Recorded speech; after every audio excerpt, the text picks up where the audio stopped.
యేసుక్రీస్తు పరిశుద్ధ నామమున కూడి వచ్చిన మీకందరికీ శుభవందనాలు. పరిశుద్ధ వారములో మరి ఒక దినం, నిన్నటి దినాన్ని యేసు జయప్రవేశము చేయటాన్ని ధ్యానించాం. ఈ దినం 2 అంశాలు మనం ధ్యానించబోతూ ఉన్నాం. మొదటిగా అంజూరపు చెట్టును శపించుట, రెండవది ఆలయ శుద్ధీకరణ. ఆయన ఉదయాన్నే బయలుదేరి వస్తూ ఉన్నప్పుడు దూరము నుండి అంజూరపు చెట్టు చూశాడంట. అది ఆకులు కలిగిన చెట్టు, ఏమైనా దొరుకునేమో అని ఆయన చూశాడు. ఈ మార్గములో అంజూరపు చెట్టును ఆయన చూచుట, దానిని శపించుట మన ఆత్మీయ జీవితానికి చాలా దగ్గర సంబంధం ఉందని గమనించాలి.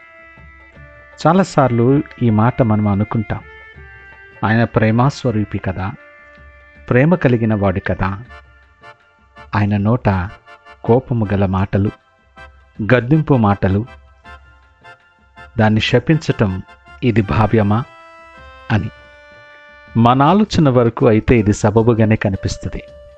కానీ ఆయన ప్రణాళికలు, ఆయన ఉద్దేశాలు సమాధానకరమైనవి. ఆయన జ్ఞానాన్ని శోధించుట మనకు సాధ్యమా? అంజూరపు చెట్టుకు అనేక అవకాశాలు ఇవ్వబడింది అనుకుంటాను. ఆయన దగ్గరికి వచ్చినప్పుడు దాని దగ్గర ఫలమేమీ లేదు. కానీ దూరం నుండి చూస్తున్నప్పుడు ఆకులు కలదిగా ఉంది.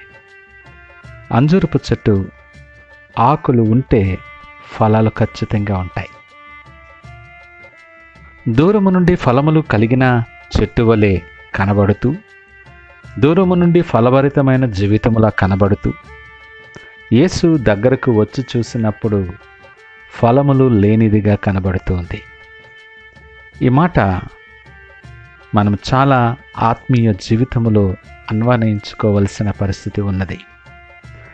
మనము కూడా అనేక అవకాశాలు దేవుడిచ్చినప్పటికీ ఆయన స్వరూపములు, ఆయన పోలిక చొప్పున చేయబడి దినము వెంబడి దినం, సంవత్సరం వెంబడి సంవత్సరం నిన్ను ప్రేమిస్తూ, కృప నీ మీద కృంభరిస్తూ, నిన్ను ఆశీర్వదిస్తూ, ప్రతి అడుగు బలపరుస్తూ, స్థిరపరుస్తూ, కృపాకంచెని చుట్టూ కావలి ఉంచి నీ అవసరతలను తీరుస్తూ, నడిపిస్తూ నిన్ను పోషిస్తున్న దేవుడు.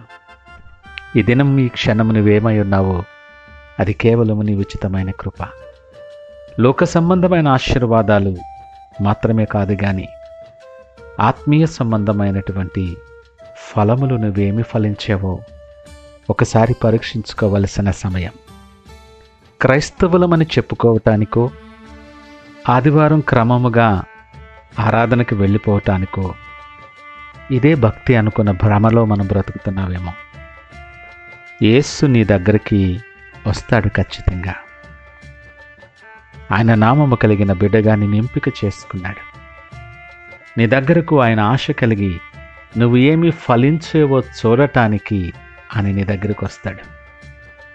అంజూరపు చెట్టు దగ్గరికి కూడా ఆయన ఆకలిగొని ఆశతో వెళ్ళాడంట.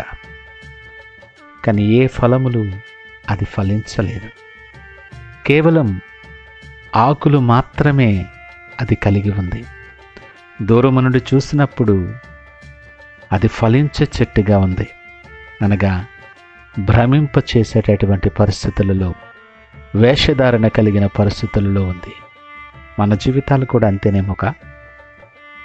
సంఘంలో, సమాజంలో క్రైస్తవులము, క్రమముగా ప్రార్థన చేసేవాళ్ళం, మంచి భక్తిపరులం, విశ్వాసులం అని పిలువబడే మనం యేసు నీ దగ్గరికి దినాన్ని వస్తే ఆయన ఆశించిన ఫలాలు నీ దగ్గర ఉన్నాయా?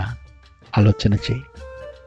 అంజూరపు చెట్టు ఫలములు ఏమీ లేని కారణము చేత ఇక మీదట నువ్వు ఫలములు కాయకుందువుగా కాని దాన్ని శపించాడు ఆయన. నీ దగ్గరకు వచ్చినప్పుడు ఆయనకు ఇష్టమైన ఫలం, ఆయనకు ప్రయోజనకరమైన ఫలం, ఆయన సంతోషించేటటువంటి ఫలం నీ దగ్గర ఏమైనా ఉన్నాయా? ఎన్ని సంవత్సరాల నీ క్రైస్తవ జీవితం, ఎన్ని సంవత్సరాల నీ ఆలయములో నువ్వు కలిగి ఉన్నటువంటి భక్తి శ్రద్ధలు ఏ ఫలములు ఫలించకపోతే దానివలన ఏమైనా ప్రయోజనం ఉందా? ఆలోచన చేద్దాం. నీ విశ్వాస జీవితంలో విశ్వాసము ఫలిస్తుందా? నీ ప్రార్థనలు ఫలిస్తున్నాయా? నీ ప్రేమ, నీ సహవాసం, ఎక్కడున్నావు నీవు? తండ్రి నీ దగ్గరకు వచ్చినప్పుడు ఆయన ఆశించిన ఫలములు నీ దగ్గర లేక నువ్వెవరినైనా ప్రార్థించి దేవుని దగ్గరకు నడిపించగలిగావా? ఎవరికైనా సువార్త బోధించి దేవుని పరిచయం చేయగలిగావా? ఎవరి జీవితాన్నైనా దేవుని వైపు మరల్చగలిగి సాక్షిగా నువ్వు నిలబడ్డావా? ఏది నీ ఫలం? కాలమునకు ఫలములిచ్చే అంజూరపు చెట్టును ఆయన ఆశపడిన ఫలములు లేని కారణము చేత దాన్ని శపించాడు. ఆ చెట్టు కంటే మనము ఎంత ఉన్నతమైన స్థానములో, ఎంత మంచి స్థానములో ఉన్నామో చాలామంది మాట మాట్లాడతాం. లేఖనము ద్వారా మనల్ని మనం సమర్థించుకుంటాం. ఆయన ప్రేమామయుడు. మృదువైన మాటతో మాట్లాడాలి. గద్దింపులు ఉండకూడదు, హెచ్చరికలు ఉండకూడదు. ప్రభువు కోప్పడ్డం, ప్రభువు శపించటం ఆశ్చర్యంగా ఉందా నీకు? రోషము కలిగినటువంటి దేవుడు ఆయన. తనకు రావలసిన మహిమను వేరెవరికి ఇవ్వడు. ఆయన స్వరూపమిచ్చి, ఆయన జ్ఞానమిచ్చి, ఆయన ప్రణాళికని నా జీవితాల్లో ఫలింపచేసి ప్రతిదినము నూతనమైన వాత్సల్యతతో నిన్ను నింపి ఆయనకు సాక్షిగా ఉండటానికి, ఆయన ఆశించిన ఫలములు ఫలించటానికి ఆయన తోటలో నిన్ను నాటితే ఆయన సమయం నీ తీసుకుని నీ దగ్గరకు వస్తున్నప్పుడు ఆయన దృష్టిలో యోగ్యమైన పాత్రగా నువ్వు లేకపోతే ఎక్కడివి ఆశీర్వాదాలు? ఎందుకు ఇవ్వాలి ఆశీర్వాదాలు? అంజూరపు చెట్టు లేఖన భాగం ఎన్నిసార్లు ఎన్ని సంవత్సరాలు చదివినా అందులో మార్పు ఉండదు. దూరము నుండి చూసి ఆకులు కలిగినదిగా ఉంచి ఆయన దగ్గరికి వచ్చినప్పుడు నిరాశ చెందాడు. ఈ చెట్టు మనకు నేర్పించే పాఠమేమనగా, నీ ఆత్మీయ జీవితం దేవుని నిరాశపరిచేదిగా ఉందా? నీ ఆత్మీయ జీవితం, నీ ప్రార్థనా జీవితం, నీ విశ్వాస జీవితం దేవునికి యోగ్యమైనదిగా, ఆయనను సంతోషపరిచేదిగా ఉన్నదా? పరీక్షించుకొని ఆ ప్రకారముగాను మారాలని దేవుడు ఇష్టపడుతున్నాడు. నిన్ను దీవించిన దేవుడు, నిన్ను ఆశీర్వదించిన దేవుడు ఆశీర్వాదాలు లేకుండా నీ జీవితంలో, నీ మార్గంలో చేయటం కష్టమైన పని ఏం కాదు. మరి యొక్క పరిశుద్ధ వారాన్ని నీ నా జీవితంలో అనుగ్రహించి మనలను సరిచేసుకొని ఎప్పుడైనా ఆయన ఆశించిన ఫలములు ఫలించులాగున సిద్ధపడగలమా? సిద్ధపడే అనుకూల సమయం. నేను ముందుకు వెళుతున్నాను. రెండో అంశం, ఆలయ శుద్ధీకరణ. ఆయన ఆలయంలో ప్రవేశించినప్పుడు ఆ పరిస్థితిని చూసి చాలా వేదన చెందాడు ఆయన. ఆలయం ఎలాగా మారిపోయిందనగా, ఈ లోకమే, లోక కార్యక్రమాలు ఆలయంలో జరుగుతున్నాయి. రూకలు మార్చువాని బల్లలున్నాయి, గువ్వులు అమ్మేవారి పీటలున్నాయి, అక్కడ క్రయ విక్రయాలు జరుగుతున్నాయి, వ్యాపారం జరుగుతుంది దేవుని ఆలయంలో. ప్రార్థనా మందిరము అనబడవలసినటువంటి ఆలయం, అనేక గొప్ప కార్యాలు చేయటానికి, దేవుడు దిగివచ్చి దీవించటానికి సిద్ధపరచబడిన ఆలయం ఈ దినం అనేకమైన లోక సంబంధమైన కార్యక్రమాలకి స్థానమైపోయింది. అవి గుమ్మములు, పీఠములు ఏర్పరచుకొని ఈ లోక సంబంధిని, లోకాధిపతిని పీఠములు వేసి ఆలయములు స్థిరపరచాం. యేసు కోపపడ్డాడు అక్కడ. నా తండ్రి మందిరాన్ని మీరు దొంగల గుహగా చేశారన్నాడు. మృదువుగా చెప్పలేదుగా, గద్దించి మండిపడి వారి మీద కేకలు వేశాడు ఆయన.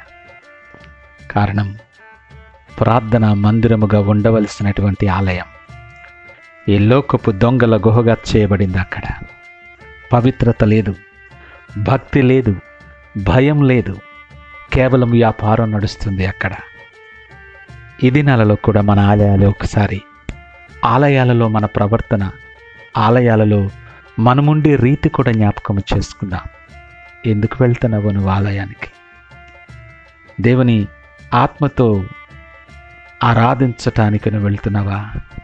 లేదా అది కేవలం ఒక ఈవెంట్ కాబట్టి, ఒక క్రమం కాబట్టి, ఒక పని అయిపోతుంది అనుకొని నువ్వు ఆదివారం ఆలయానికి వెళ్తున్నావేమో? అన్యజనులకు ప్రార్థనా మందిరముగా ఉండవలసినటువంటి ఆలయం స్వంత జనాంగమే దాని దొంగల గుహగా మార్చిన వైనం ఇక్కడ కనబడుతుంది.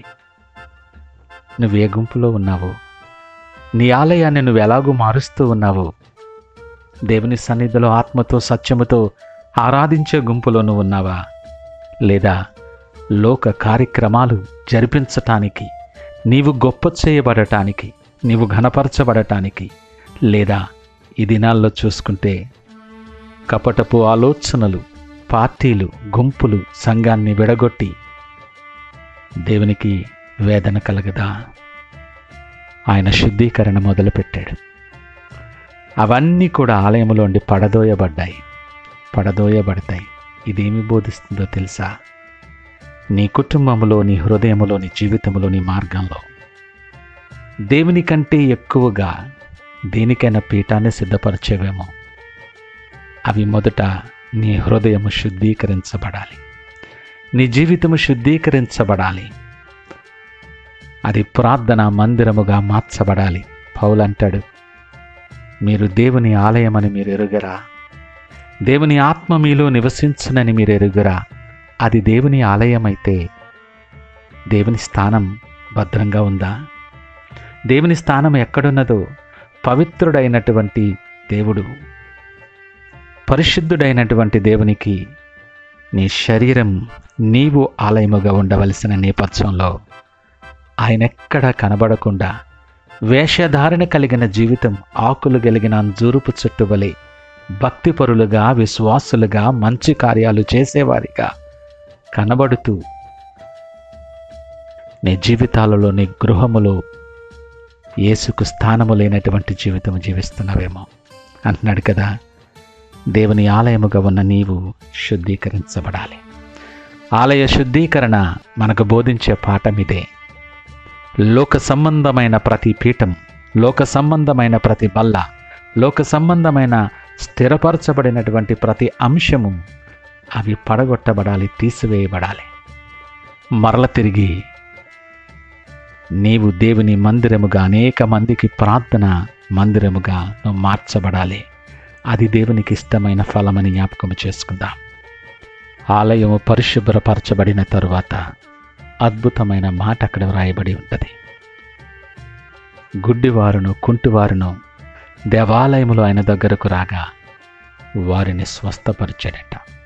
దేవుని మందిరముగా ఉండవలసిన నీవు లోక సంబంధమైన సమస్తాన్ని, బల్లలు, పీఠములు ఏర్పరిచి నువ్వు బ్రతుకుతున్న బ్రతుకులు ఆశీర్వాదాలు ఎందుకు రావటం లేదో అర్థమవుతుందా? స్వస్థతలు ఎందుకు జరగటం లేదో నీకు అర్థమవుతుందా? ఆ పీఠములు పడదోయబడి నీ ఆలయముగా ఉన్న నీవు శుద్ధీకరించబడితే అప్పుడు స్వస్థత కార్యాలు నీ గృహములో, నీ ఇంటిలో జరుగుతాయి. కనుక ఈ రెండు అంశాలు ఈ మొదటి దినాన్ని దేవుడు మనకు బోధిస్తూ ఉన్నాడు. మొదటిగా, వేషధారణ జీవితాన్ని మానేద్దాం. లోకపు ఆలోచనలు, కపటపు ఆలోచనలు ఎంతకాలము నటిస్తావు దేవుని దగ్గర? చాలు, చాలా సంవత్సరాలు నటించాం. ఈ సంవత్సరం పరిశుద్ధ వారంలో దేవుడు మాట్లాడుతున్నాడు. దూరం నుండి అనేక మందికి పైనుండి భక్తి కలిగిన వారిగా నటిస్తూ, ప్రభువా ప్రభువా అని పిలుస్తూ, హృదయాలు ఆయనకి దగ్గరగా ఉన్న జీవితాలు ఆయనకు సంతోషము కలుగచేయు. నీ దగ్గరకు ఆయన వస్తున్నప్పుడు యోగ్యమైన పాత్రగా మార్చబడే అనుకూల సమయం. ఆయన మందిరముగా ప్రతిష్ఠింపబడిన నీవు శుద్ధీకరింపబడి ఆయన ఆత్మ నివసించటానికి యోగ్యమైన పాత్రగా మార్చబడాలి. ఆ ప్రకారముగా మారు మనస్సు కలిగి రూపాంతరపరచబడేలాగా మనం సిద్ధపడదామా? ప్రార్థించుకుందాం. పరిశుద్ధుడు, ప్రేమ నమ్మకమైన మా యేసయ్య స్తోత్ర. ఉదయకాల సమయం మాతో మీరు మాట్లాడారు, మీకు వందనాలు. అవును ప్రభా, మా జీవితాల్లో ఉన్న వేషధారణను విడిచి అయోగ్యమైన పాత్రగా ఉన్నటువంటి మేము ఆయన మందిరముగా పిలువబడినటువంటి మేము శుద్ధీకరింపబడి ఆయనకు నివాసయోగ్యమైన పాత్రగా మార్చబడటానికి సహాయం దయచేసి మీరే మహిమ ఘనత ప్రభావాలు పొందమని యేసు పరిశుద్ధ నామమున అడిగి వేడుకొనుచున్నాము తండ్రి. ఆమేన్. God bless you.